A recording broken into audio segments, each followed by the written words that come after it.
Alhamdulillah. Alhamdulillahirabbil alamin. Wa bihi nasta'in ala umuri dunya waddin.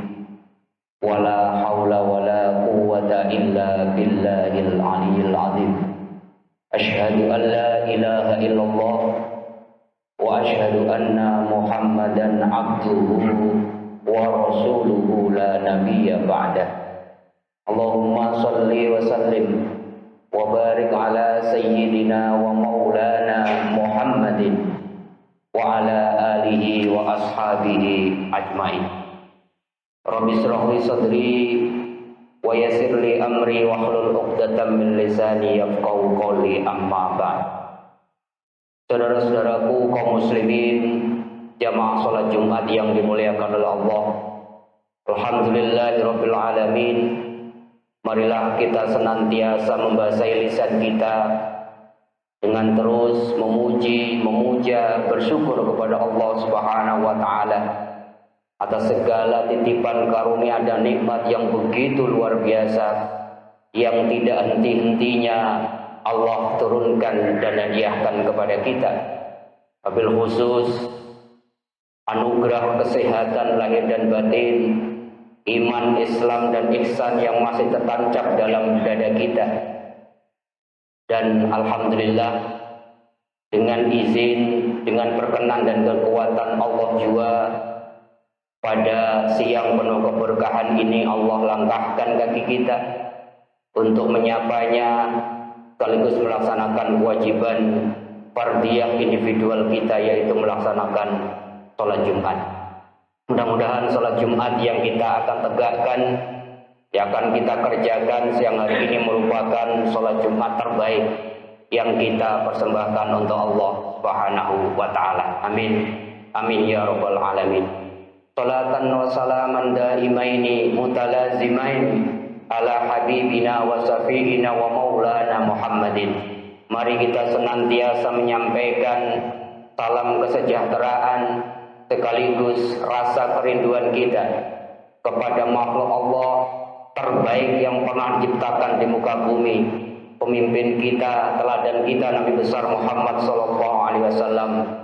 Paling tidak ekspresi kerinduan kita, mari kita terus mengucapkan dan membaca sholawat di momen-momen kehidupan kita, dengan harapan, dengan fadilah, dengan karomah syafaat yang kita baca. Allah anugerahkan kita ghirah, semangat dan keinginan untuk terus menghidupkan sunnah-sunnah Rasulullah SAW dalam kehidupan kita. Dan yang paling utama, dengan senantiasa menyapa Rasulullah lewat salawat-salawat kita, lewat menghidupkan sunnah-sunnah Rasulullah kelak di akhirat. Ketika amal-amal kita ternyata kurang dan pasti kurang untuk mendapatkan tiket surga, masih ada satu harapan. Kita semua mudah-mudahan dan keluarga kita dan orang-orang yang kita sayangi kelak di akhirat mendapatkan syafaat dari Rasulullah sallallahu alaihi wasallam. Amin amin ya rabbal alamin.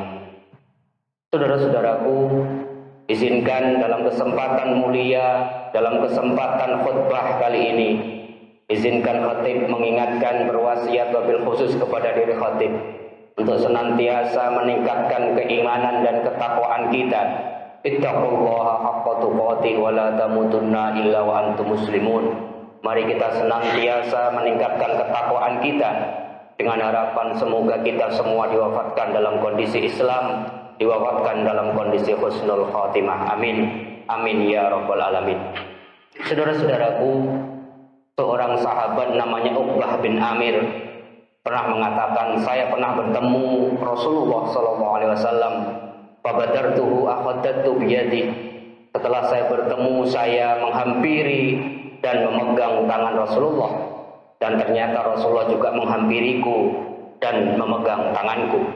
Faqala, maka kemudian Rasulullah mengatakan, ya Uqbah, wahai sahabatku Uqbah, ala ukhbiruka bi afdali akhlaqi ahlil dunya wa ahlil akhirah. Maukah saya beritahu wahai sahabatku akhlak yang paling mulia, akhlaknya ahli dunia sekaligus ahli akhirat? Qala bala, tentu ya Rasulullah. Kenapa saya tidak mau? Bahkan saya menunggu apakah akhlak yang paling mulia, akhlaknya ahli dunia maupun ahli akhirat. Maka Rasulullah mengatakan akhlaknya yang terbaik ahli dunia ahli akhirat adalah tasilu man qata'aka wa tu'ti man haramaka wa ta'fu amman dzalamak. Pertama, engkau menyambung tali silaturahmi kepada orang yang memutuskannya. Jadi lewat hadis riwayat Al-Hakim ini Rasulullah mengabarkan kepada kita ada satu akhlak yang luar biasa, yaitu tasilu man qata'ak. Kita menjalin tali silaturahmi kepada orang-orang yang memutuskannya. Memang tidak mudah, tetapi kalau kita mampu menyambung tali silaturahmi bahkan kepada orang yang sengaja memutuskannya, itu adalah akhlak yang terbaik ahli surga, termasuk akhlak terbaik ahli dunia. Oleh karenanya Rasulullah mengatakan laisal wasil bil mukafi, yang sejatinya silaturahmi itu kata Rasulullah laisa bil mukafi, bukan kita membalas kunjungan. Orang yang bersilaturahmi ke rumah kita hari ini, kemudian esok kemudian kita menyambung, kemudian membalas kunjungannya. Kata Rasulullah bukan itu yang disebut silaturahmi yang sejati. Walakinnal wasil, sesungguhnya silaturahim yang sejati kata Kanjeng Nabi, alladzi idza quti'at rahimuhu wa sholaha. Orang-orang yang diputuskan tali silaturahminya oleh sahabatnya, oleh saudaranya, oleh siapapun, kemudian dia mampu dan kemudian punya kemauan untuk menyambungnya. Hadis riwayat Bukhari dan Muslim. Memang tidak mudah, tetapi kalau kita mampu memilih akhlak mulia ahli dunia maupun ahli akhirat ini, Allah Subhanahu wa taala dalam sebuah hadis qudsinya menjanjikan kita sesuatu yang luar biasa. Allah berfirman, Ana Rahman, saya ini yang maha rahman, yang maha pengasih, wa khalaqtur rahim, dan saya telah tetapkan rahim min ismi sebagai namaku. Paman wasolaha wasolathu, maka barang siapa dalam kondisi apapun, bahkan ketika diputuskan tali silaturahminya, dia kemudian menyambungnya, wasolathu, Allah janji saya akan terus menyambung kasih sayang dan tali silaturahminya kepada dia. Paman qata'aha batathu, tapi barang siapa sengaja memutuskan tali silaturahmi kepada orang lain, kepada saudaranya, kepada rekannya, batathu, maka aku juga akan memutuskan kasih sayang dan tali silaturahmi kepadanya.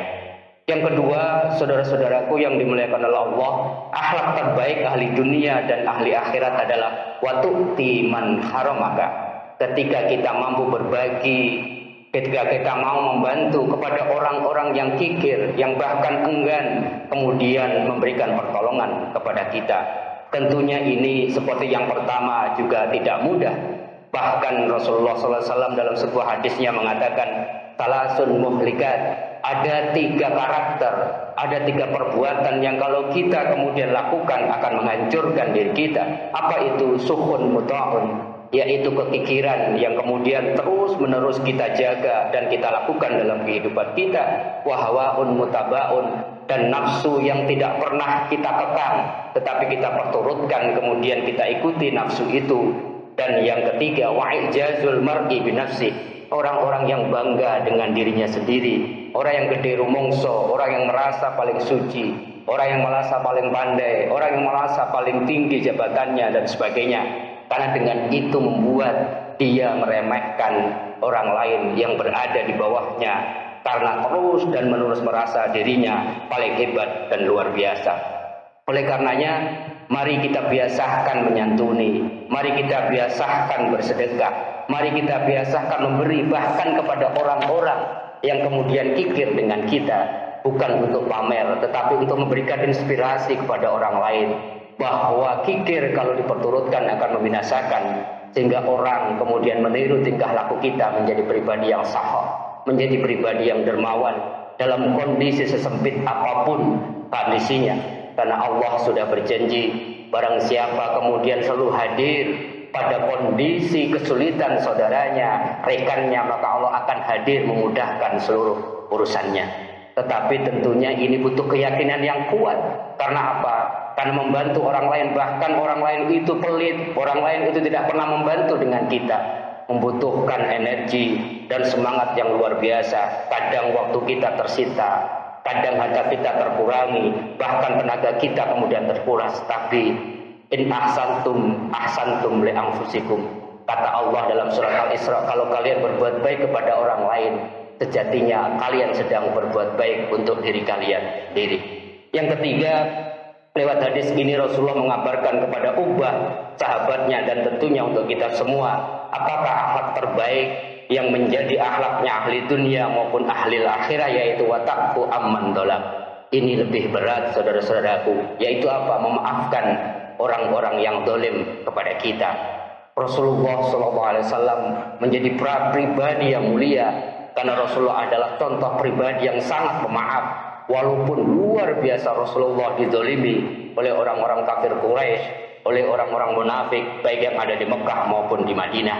Kita tahu dalam sejarah Rasulullah, penduduk ketika hijrah ke Taif, Rasulullah dilempari batu oleh seluruh penduduk Taif. Bahkan anak-anak dan perempuan diprovokasi untuk melempari batu Rasulullah. Sampai gigi Rasulullah tanggal dan berdarah-darah. Bahkan malaikat pun datang meminta izin kepada Kanjeng Nabi untuk kemudian mencabut 2 gunung yang ada di Mekah dan Taif untuk menghancurkan penduduk Taif. Tetapi jawaban Rasulullah mengagetkan malaikat itu sendiri. Rasulullah mengatakan, Allahumma gfir lahum fa innahum la ya'lamun. Ya Allah, wahai malaikat, jangan kau hancurkan mereka.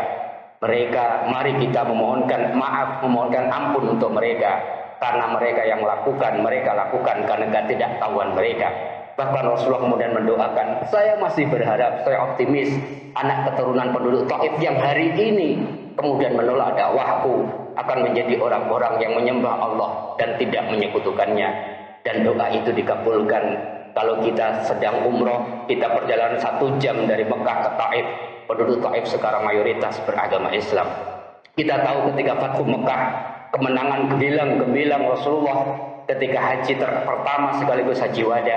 Mestinya Rasulullah bisa membalas dendam atas perlakuan 13 tahun Rasulullah mau dibunuh, Rasulullah diboikot secara ekonomi, secara politik, Rasulullah dicaci maki, dikatakan orang gila.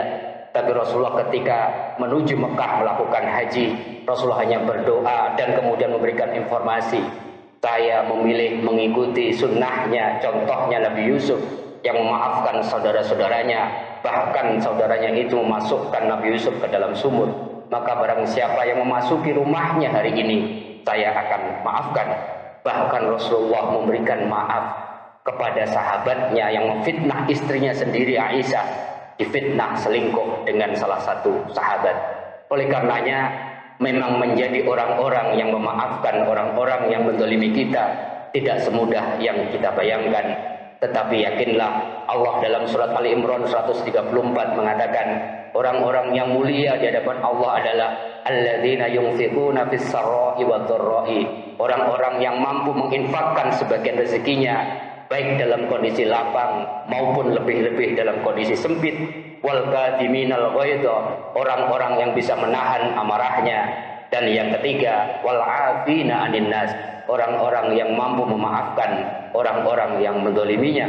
Di akhir ayat itu Allah mengatakan, wallahu yuhibbul muhsinin, sesungguhnya Allah sangat mencintai orang-orang yang berbuat baik, yaitu orang-orang yang disebutkan di kalimat sebelumnya. Abdullah Al-Jadali pernah bertanya kepada Aisyah tentang akhlaknya Nabi. Kemudian Aisyah menjawab, faqalat lam yakun fahishan.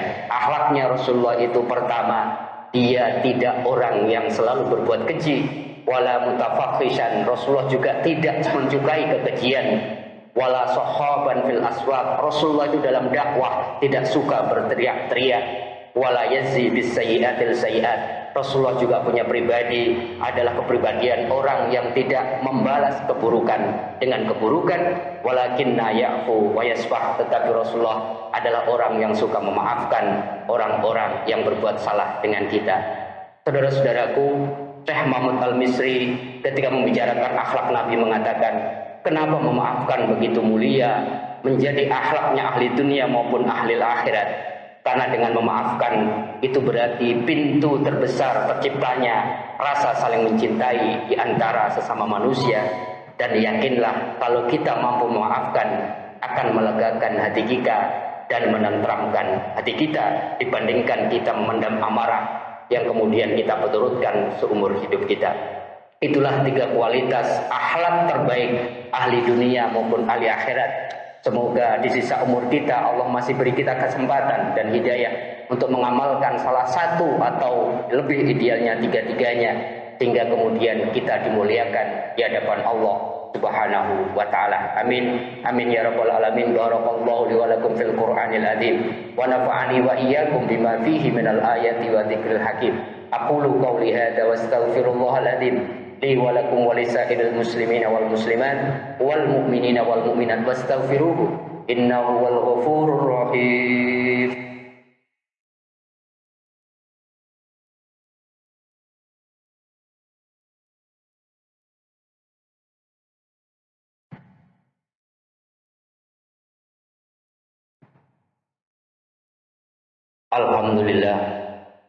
Alhamdulillahirabbil alamin. Bismillahi wa minallahi wa fi sabilillahi wa ilallahi turja'ul umur. Asyhadu an la ilaha illallah wa asyhadu anna Muhammadan abduhu wa rasuluhu la nabiyya ba'dah. Allahumma shalli wa sallim wa barik ala sayyidina wa maulana Muhammadin wa ala alihi wa ashabihi ajmain. Rabbi shrah li sadri wa yassir li amri wahlul 'uqdatam min lisani yafqahu qawli, amma ba'd. Fa ya ayyuhal hadirun rahimakumullah, usikum wa nafsi bi taqwallah faqad fazal muttaqun. Wa qala ta'ala fi kitabil karim wa huwa asdaqul qailin. Tsumma a'udzu billahi minasy syaithanir rajim. Bismillahirrahmanirrahim. Innallaha wa malaikatahu yusholluna 'alan nabi. Ya ayyuhalladzina amanu sallu alaihi wa sallimu taslima. Allahumma salli ala Muhammad wa ala ali Muhammad kama sallaita ala Ibrahim wa ala ali Ibrahim wa barik ala Muhammad wa ala ali Muhammad kama barakta ala Ibrahim wa ala ali Ibrahim fil alamin innaka Hamidum Majid. Allahumma ighfir lil muslimina wal muslimat wal mu'minina wal mu'minat al ahya'i minhum wal amwat. Allahumma hdina ya Allah. Allahumma hdina li ahsanil akhlaq la yahdi li ihsaniha illa anta ya Allah. Allahumma ya Allah, Rabbi ja'alna muqimas shalah wa min dzurriyyatina Rabbana wa taqabbal du'a. Allahumma hdina, Allahumma hdina, Allahumma hdina ila siratikal mustaqim, siratal ladzina an'amta 'alaihim minan nabiyyin wasiddiqin wasyuhada wassalihin wa hasuna ulaika 'alaihim rafiqa. Walhamdulillahi rabbil alamin. Ibadallah, innallaha ya'muru bil 'adli wal ihsan wa ita'i dzil qurba wa yanha 'anil fahsya'i wal munkar